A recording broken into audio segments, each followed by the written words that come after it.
This is Silent Valor, where hearts meet courage. Subscribe now, and thank you for giving me your support with just one click. The desert wind outside whispered like dry bones, rattling under the neon glow of Dusty Jack's Saloon, a tired bar clinging to Route 66 like a stubborn relic of another time. Inside, the air was heavy with beer foam and jukebox blues, and at a corner table, Henry Carter sat with his lifelong comrades. Henry, 76 years old, was a man carved by decades of grit and silence.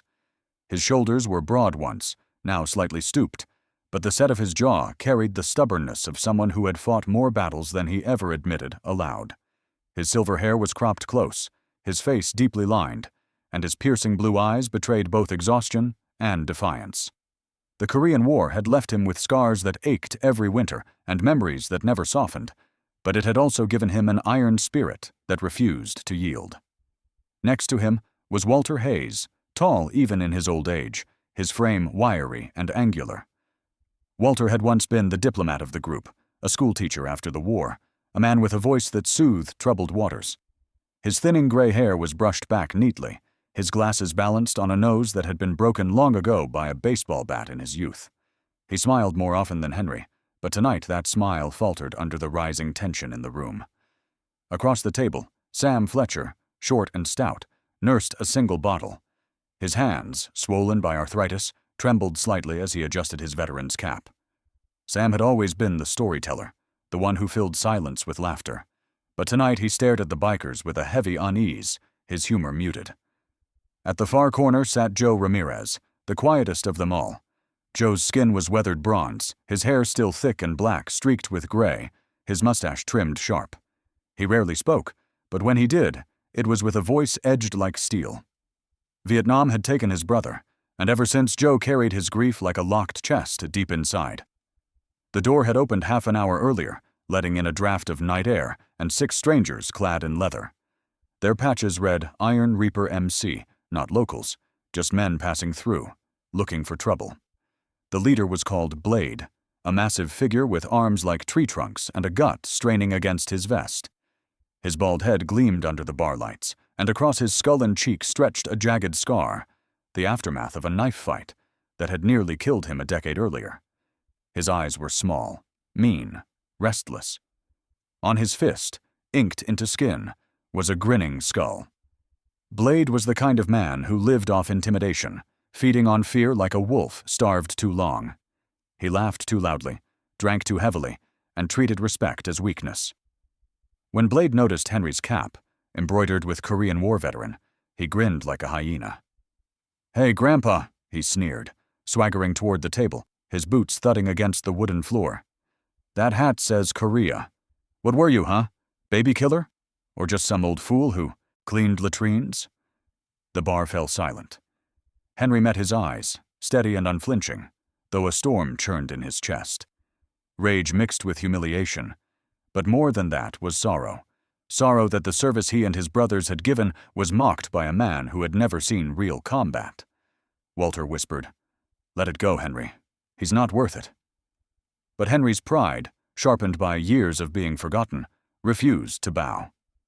Blade leaned closer, his breath reeking of whiskey.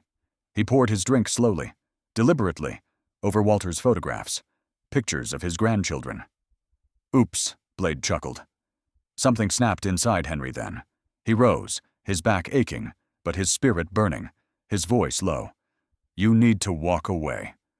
Blade's smile widened, a predator sensing weakness, and before anyone could blink, his fist lashed out, smashing against Henry's jaw.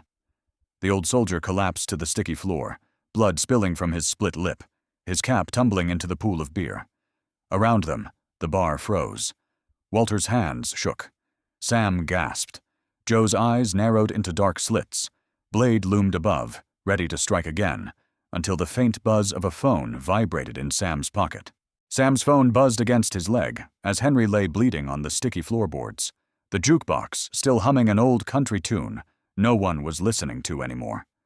His arthritic fingers trembled as he pulled the phone from his pocket, the glow of the screen reflecting in his watery brown eyes.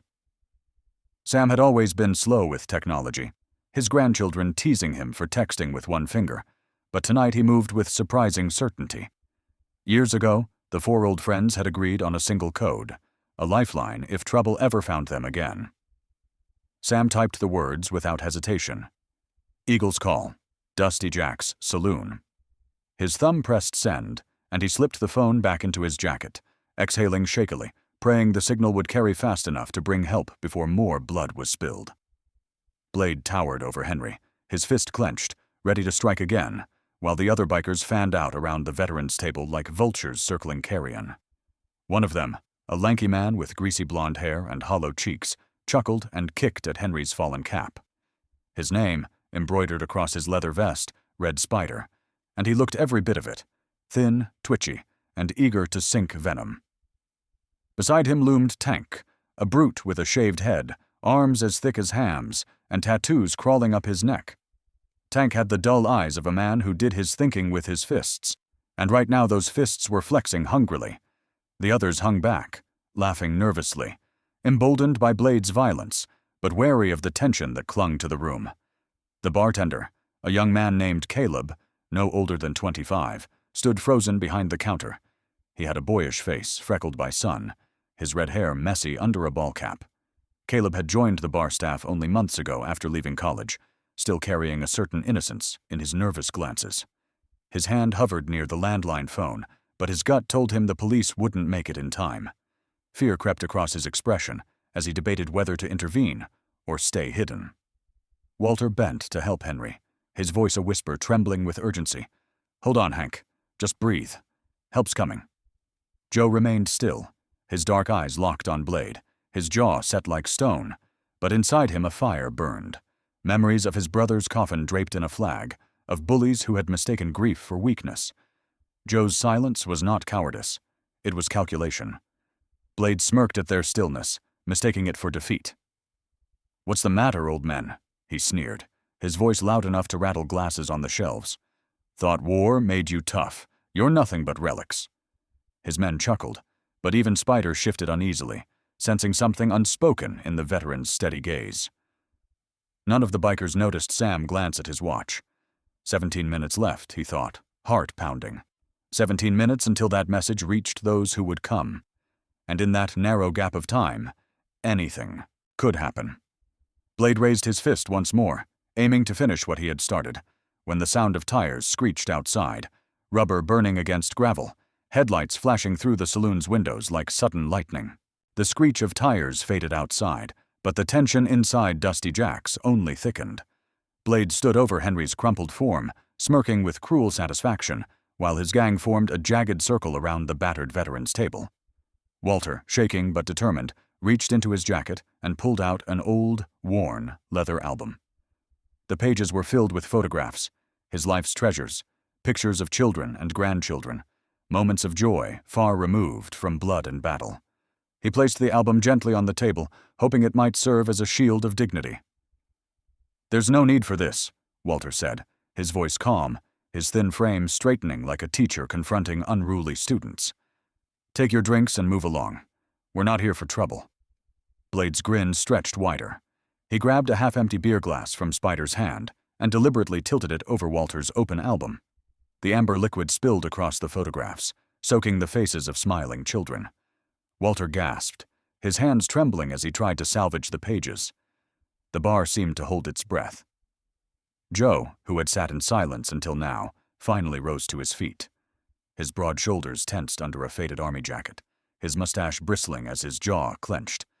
He had always been the quiet one, the man whose grief rarely surfaced, but Blade had crossed a sacred line.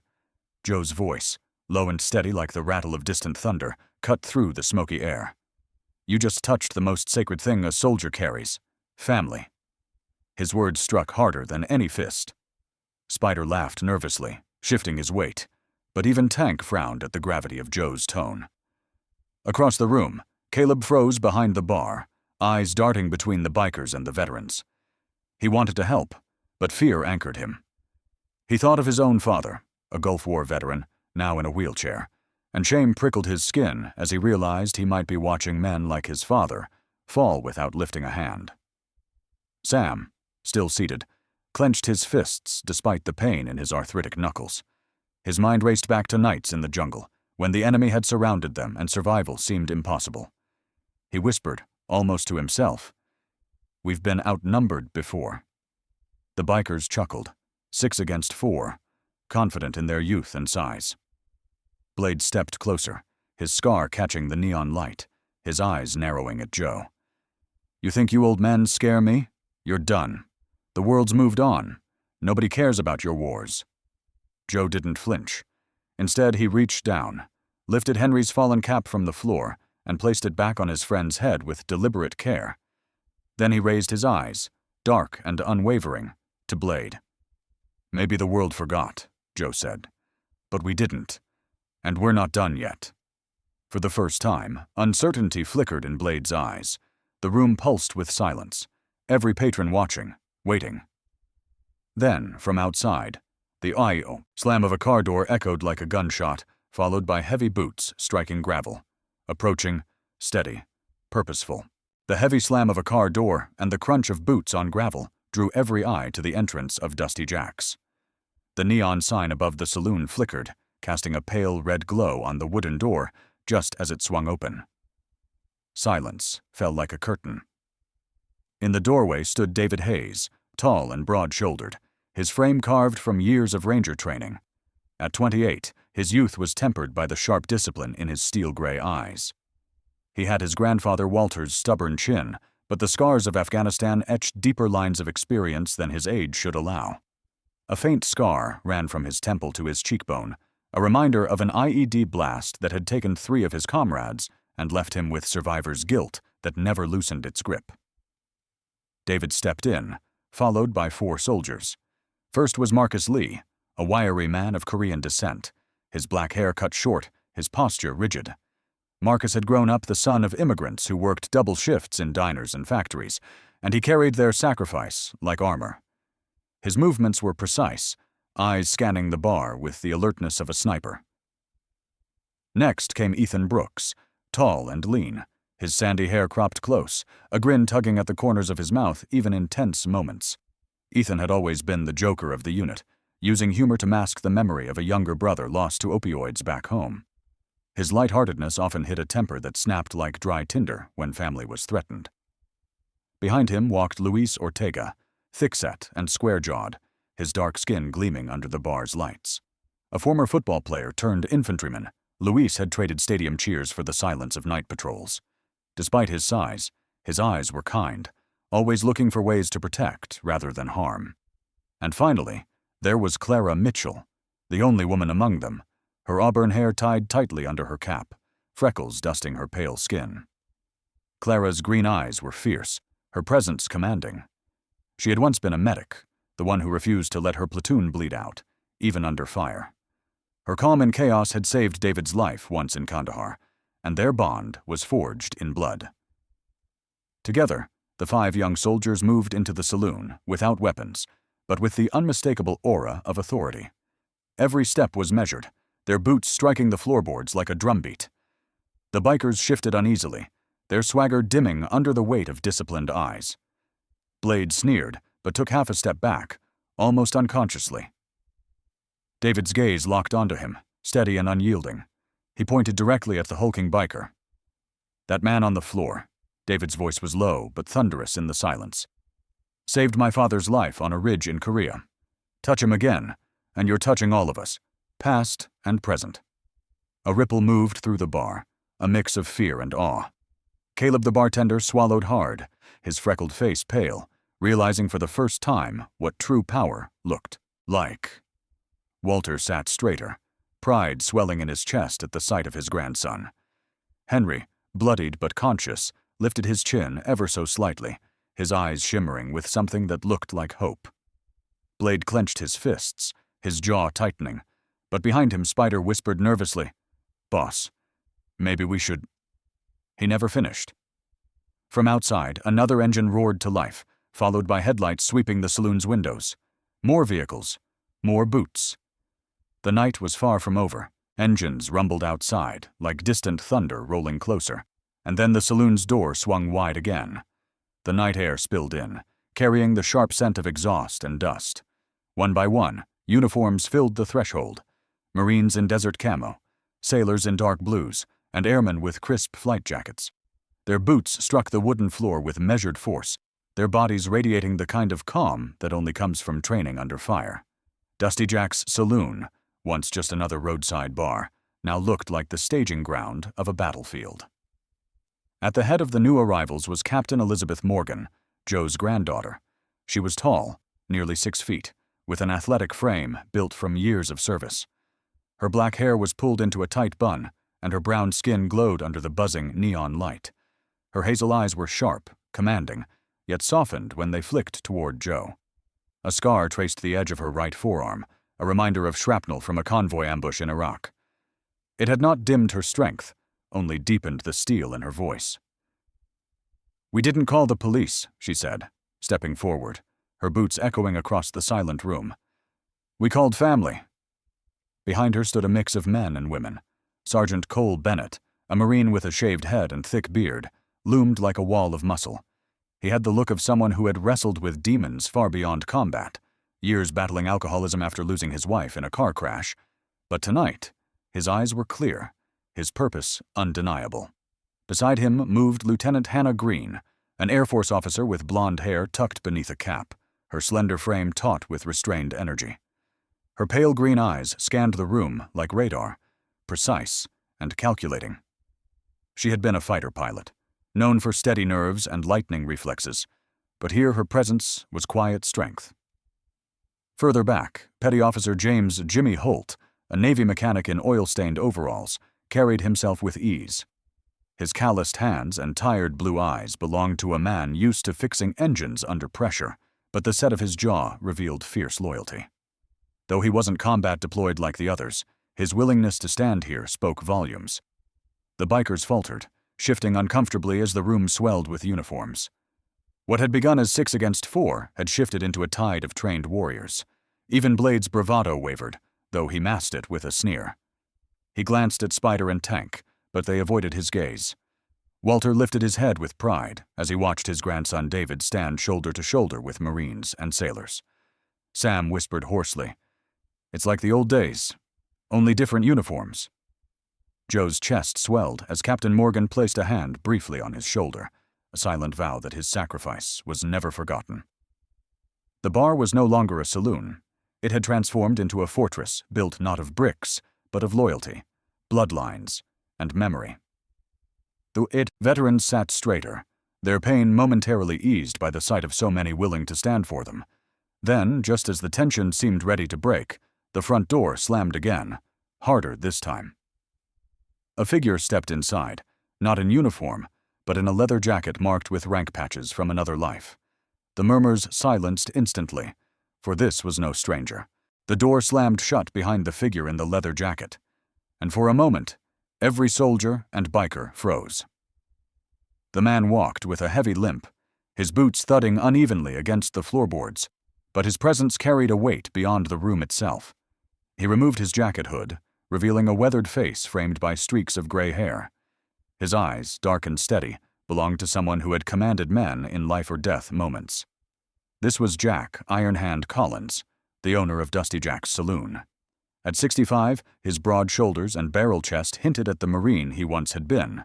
A long scar ran from his jaw, down to his collarbone, earned during a firefight in Beirut in 1983. He had built this bar as a haven for veterans, a sanctuary where old ghosts could rest.